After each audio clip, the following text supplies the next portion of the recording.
મિત્રો, આજે મારે તમને એક વાત કરવાની છે. એક દીકરી અને બાપનો કેવો સંબંધ હોય કે જેનો પ્રસંગ મેં મારી જાતે નિહાળેલો છે. કે કાલના જ દિવસે હું જ્યારે એક રેલવે સ્ટેશને બેઠી હતી અને મારે ટ્રેનમાં મુસાફરી કરવાની હતી, ત્યારે એક બાપ એની દીકરીને છે ને સાસરીએ વળાવવા આવે છે. સાહેબ, એની દીકરી એને એમ કહે છે કે પપ્પા, તમારે કામ હોય ને તો તમે જતા રહ્યો, હું મારી જાતે જતી રહીશ. પરંતુ એના પપ્પા છે ને એ થોડીક વાર પોતાનું કામ પતાઈ આવે છે અને પાછા આવે છે.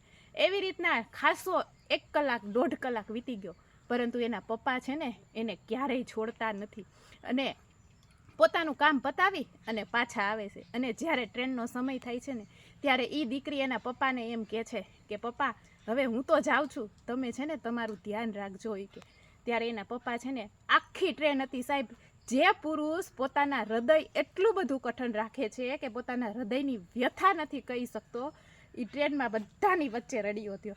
આ દીકરી અને બાપનો સંબંધ છે સાહેબ. બાપ પોતાની દીકરીને હૃદયનો કટકો હોય છે અને પોતાના કાળજાનો કટકો હોય છે એ બીજાના હાથમાં સોંપે ને ત્યારે એ એટલું જ ઈચ્છે છે કે મારી દીકરી છે ને ખુશ રહેવી જોઈએ, મારી દીકરીને ક્યારેય કોઈ પ્રકારનું દુઃખ ન આપવું જોઈએ.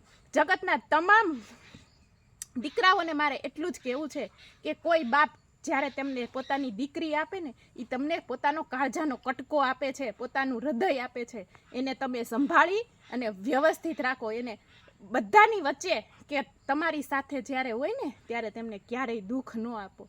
આટલું જ મારું કહેવું છે. જય સ્વામિનારાયણ.